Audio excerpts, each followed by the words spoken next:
Hello and welcome to our very first episode of Sustainable Finance KX Tweets of the Week. Look, as the name says, this is where we'll go through those tweets we've found most interesting and I guess really get across those key concepts, key points, and help build that understanding of sustainable finance, which we know can be a little bit tricky sometimes. Okay, so stick with us. Let's get through the first five, shall we? Okay, kicking us off, tweet number one, don't melt the berg. Look, guys, a really interesting one, this one, as it highlights a bit of a market issue that we see sometimes from banks and corporates and other players that always look for new and innovative technologies to fund using sustainable finance. Look, now that's good, right? But sometimes we can forget the non-sexy, the more basic common solutions can also be built and funded by sustainable finance. And all those things together really drive energy efficiency, like that graphic shows with the iceberg there. In all those things below the waterline, things like transport, buildings, manufacturing, what else we got there? Commercial, cooling, all those traditional areas also make up a huge difference and can all be funded with sustainable finance. So check it out. A really worthy tweet to take a look. Okay, moving right along, tweet number two. This is the Sustainable Finance ICMA quarterly report.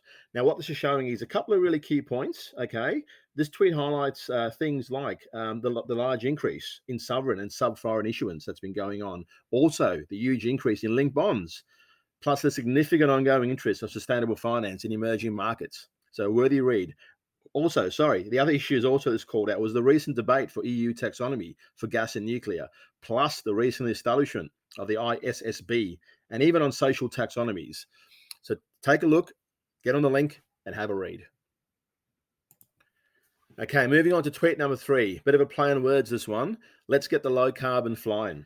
Okay, what this tweet covers is basically a bunch of international banks got together, all right? And they said, how can we push further decarbonization of aviation? Certainly a sector that needs it, right? Now, it's a similar model to what they use with the Poseidon Principles. And we've seen that drive sustainable finance and shipping. So it's a great model. It worked really well with that. Many deals being structured as per the suggestions from those Poseidon Principles for shipping. So can we do the same for aviation? We know a lot of work has got to be done. So hopefully with a common set of principles and a bit more of an industry focus, we can see hopefully driving sustainable finance in this area too.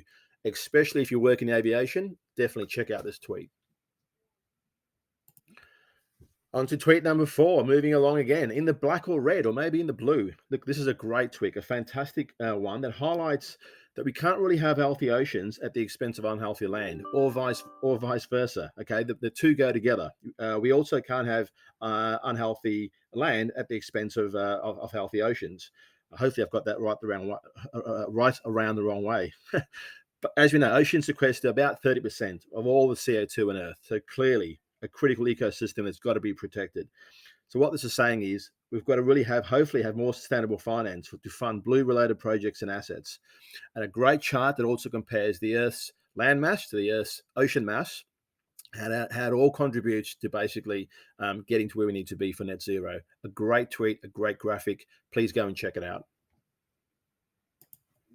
Okay, bringing this home. Tweet number five. What the duck? Okay, this is great. A great tweet and looks at some key concepts of sustainable finance. It's actually a tweet to one of our recent blogs on our website. So please definitely check it out. Okay, some of those concepts is use of proceeds instruments within sustainable finance. Things like look back periods, refinancing, plus allocated versus unallocated use of proceeds. That little graphic there should say unallocated use of proceeds. That last point, sorry, bit of a typo. Anyway, a great tweet and some really important concepts from sustainable finance to get across with this one. Look, all the links to these tweets can be found on the video in the notes section. So check it out. It'll take you straight to them. Have a read, have a look, and hopefully we'll see you for the next one. Thanks again. Bye.